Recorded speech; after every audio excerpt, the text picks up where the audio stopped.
E estando eles com os olhos fitos no céu, enquanto Jesus subia, eis que 2 varões vestidos de branco se puseram ao lado deles e lhes disseram: varões galileus, por que estáis olhando para as alturas?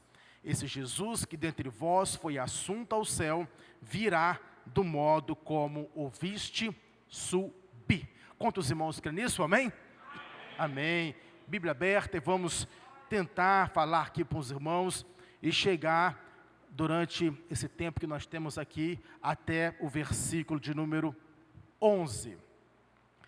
Queridos irmãos, o autor de Atos é o mesmo autor de Lucas, tá?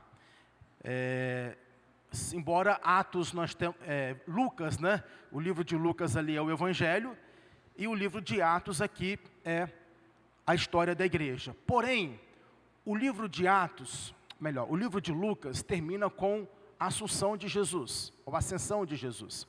E o livro de Atos começa com a ascensão. Então, há um conector que liga Lucas e Atos, é o mesmo autor. Qual é essa conexão? A ascensão de Jesus. Para Lucas, a ascensão de Jesus foi muito importante, e nós vamos falar isso para os irmãos. Lucas escreve esse livro para um homem chamado Teófilo.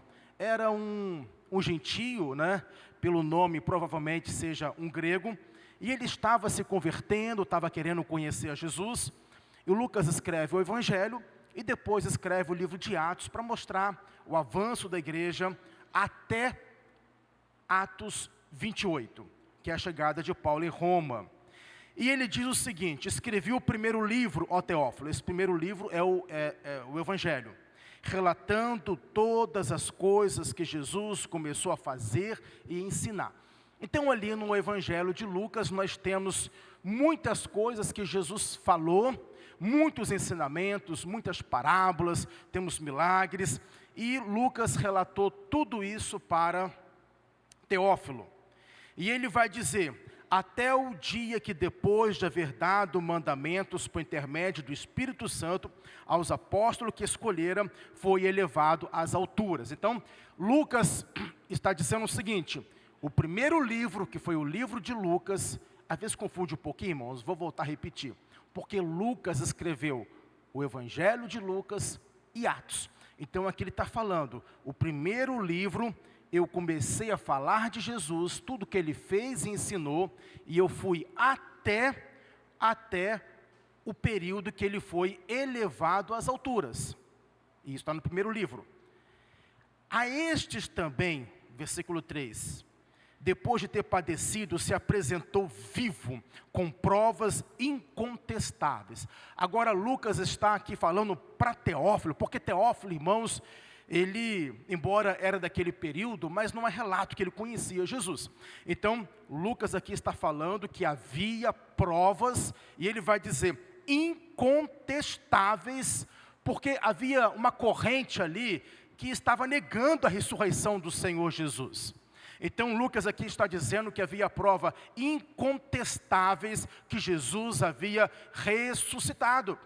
E essas provas incontestáveis poderiam ser desde o túmulo que estava vazio, até mesmo testemunho de muitos apóstolos. Por exemplo, se olharmos um pouquinho atrás, no final do Evangelho de João, ali a Bíblia vai dizer que estavam os discípulos, com exceção de Judas, com as portas trancadas, né? Ele estava ali dentro de um quarto, com medo dos judeus, e de repente Jesus aparece ali, naquele quarto, e diz: paz seja convosco. Então só ali nós temos testemunho de 11 pessoas que testemunharam, que viram Jesus. E não só isso, e também Jesus mostrou as feridas, as marcas, né, das feridas das mãos. Então havia muitas provas incontestáveis, irmãos. Isso é muito importante, nós sempre reafirmarmos a ressurreição de Jesus Cristo, porque a nossa esperança,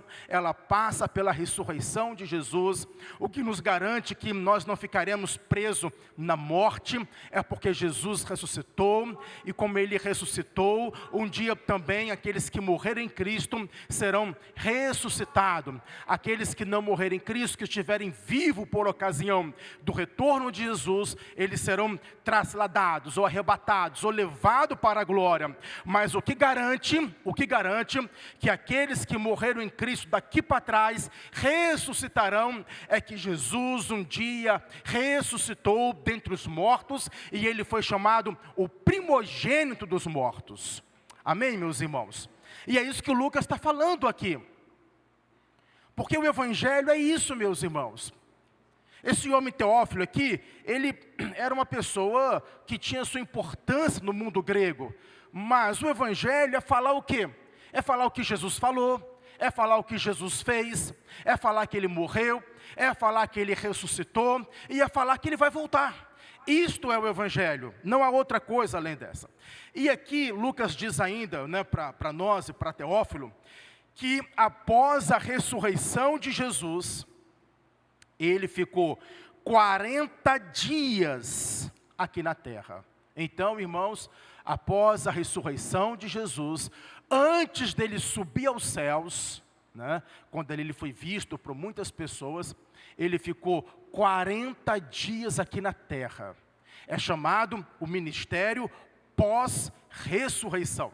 Nesses 40 dias, ele já estava com o corpo glorificado, ou seja, ele já não tinha mais limites de paredes, né?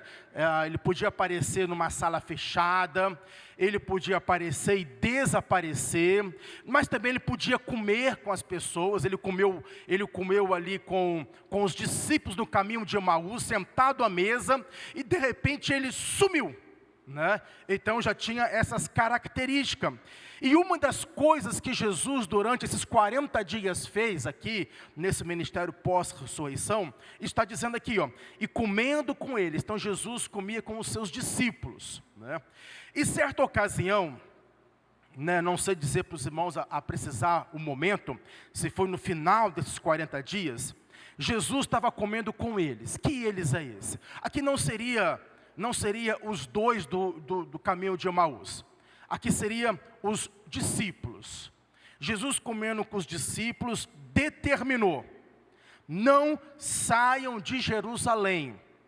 Veja bem, todos aqueles homens que estavam ali, irmãos, eles não moravam em Jerusalém.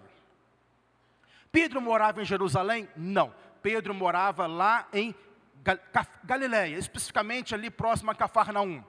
André, na Galileia. Me parece que só Judas, mas tinha suicidado, era de Jerusalém. Todos os demais, Tiago, todos eles moravam em Galileia. De Galileia até Jerusalém já falei para os irmãos, 120 quilômetros.